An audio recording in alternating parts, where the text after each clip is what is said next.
Ngayon pong June 1, may bagong class po ako uli, yung astral traveling class. Nag-open po ako para ma-accommodate yung iba na humahabol na hindi naka-attend noon kasi nga po, hindi ako tumatanggap ng masyadong marami. I'm very proud of my students. They're very serious about what they learned and how to use it. Siguro po ang dahilan ay dahil sa pagbabago ng frequency ng mundo. Napakarami ng gising. Alam niyo po ba ang difference ng astral traveling at saka levitation? Yung levitation po, yun po yung umaangat. Parang you're defying gravity. Parang yung umaangat ka po. Meron pong mga yogist o mga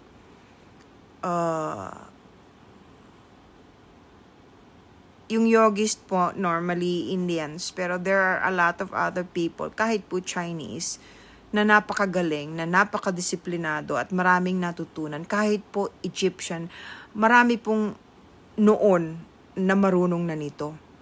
Yung controlled levitation. Levitation po yung pag-angat, being able to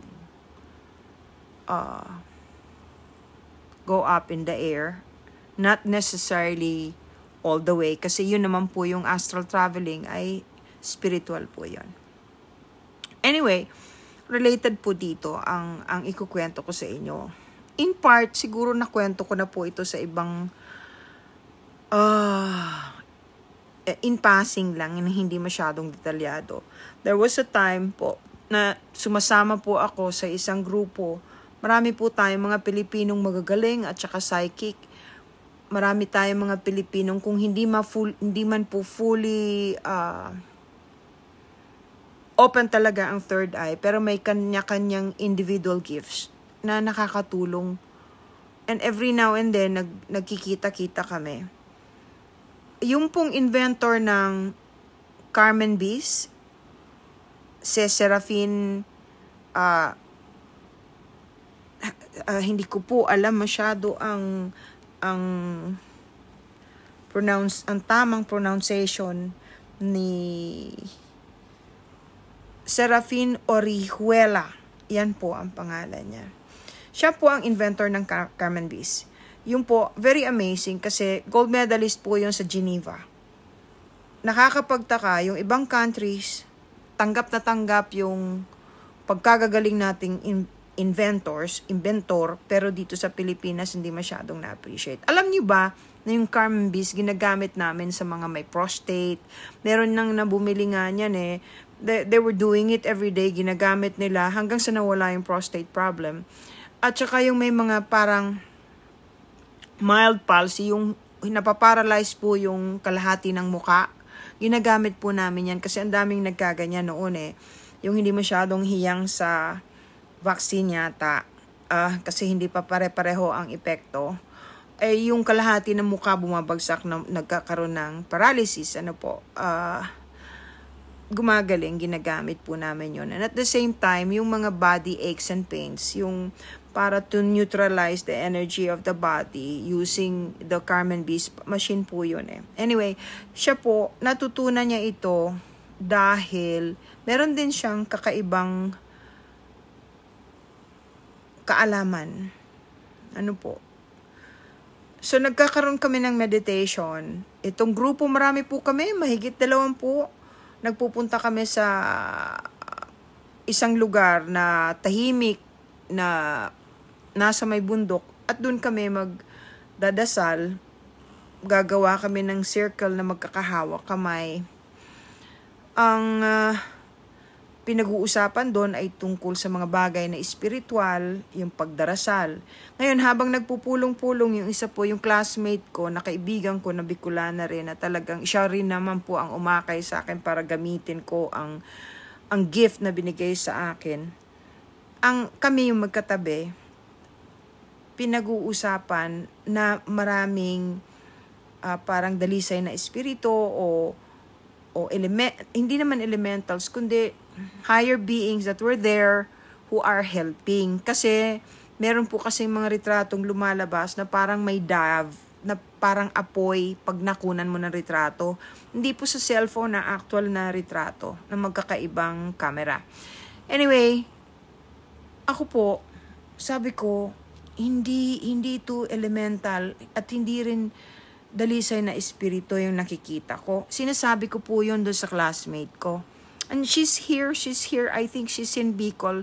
From Russia, bumunta siya kasi nandun po siya sa Russia, kinuha siya doon at nanggagamot. Umuwi siya rito to visit. Ang sabi ko sa kanya, hindi, ang nakikita ko ay alien. Nakatingin din sila sa akin kasi nakikita ko sila. May mataas, may maliit. O sasabihin na naman ng mga basher, sira ulo ni Elizabeth. Pasensya na kayo, ako po nagsishare lang kasi ito talaga ang panahon para i-share ang mga bagay na ganito. Matagal na po ito. Mahigit 10 taon na po ito na nangyari. Dati na ako may mga estudyante rito na nagpupunta rito from Japan, from America. Dati na po ako nagtuturo. Iniwan ko lang sandali dahil napagod ako Kaya ngayon lang po ako bumalik sa pagtuturo ng astral traveling, remote viewing. Yung astral traveling ko po ngayong June 1, yung starseed activation, light bearers. Ngayon pong June 15, at yung remote viewing ay end of the month of June. Sunod-sunod na po ang pagtuturo ko ngayon dahil kailangang magkaroon ako ng katulong para makatulong. Yung pong mga estudyante ko, sila na po ngayon ang gumagawa at tumutulong sa mga tao na hindi nakakaintindi para mapaliwanagan, para magamit kung ano man ang dumarating sa buhay nila na galing sa kataas-taasan para maging maayos tayo for the ascension and for to save as many souls as we can and to help the planet as well. Hindi po mawawala ang planetang Earth. Hindi po. Ang mawawala yung mga tao. So, kailangan magtulong-tulungan po tayo. Yung hindi naniniwala sa dasal, kawawa naman kayo. Kawawa naman kayo. Yung mga namumula sa mga katulad ko, kawawa rin kayo. Kasi yung katulad ko walang hinihingi sa inyo. Ako ay naatasan lamang na magbigay ng mensahe para matulungan ang mga taong hindi naniniwala at para magabayan ang mga naniniwala. Yung nakita ko po noon ay hindi nakakatakot, nakangiti sila. In fact, sila yung nagbibigay ng energy dun sa loob. Yun yung pong istorya na tinamaan ako ng kidlat. Hawak ako ng kaibigan ko, na tumalsik ako, na nagsisigaw yung kapatid ko. Akala patay na ako, na sumabog yung relo ko. Awa ng Diyos, di naman po ako na nakakapagtaka, hindi po ba? O bago po ako magpunta dyan, bago ko balikan yan, alam nyo, kinakabahan po ako kasi ito hindi ko to kinukwento wala akong balak sa TikTok ilabas ito, pero noon po ako po yung hindi ascend kundi nag-levitate nang hindi ko mapigilan. May nag-angat po sa akin. Ngayon bata pa ako noon nung mangyari yon. Nagising ako, nakadikit yung ilong ko sa kisame. Natutulog po ako. Ngayon nangyari po uli. Nangyari po ito kahapon, kagabi. Tumaas po ako, pagkatapos bigla po akong parang nawala. Tapos may nakita po akong 4 na columns. Para pong mga spotlight na galing sa langit. Tapos tumataas. May mga kasama akong tumataas. Karamihan po doon kilala ko. Hindi po naman napakarami. Yung mga estudyante ko. Itutuloy ko po ito sa part 2. Huwag kayo mag-alala.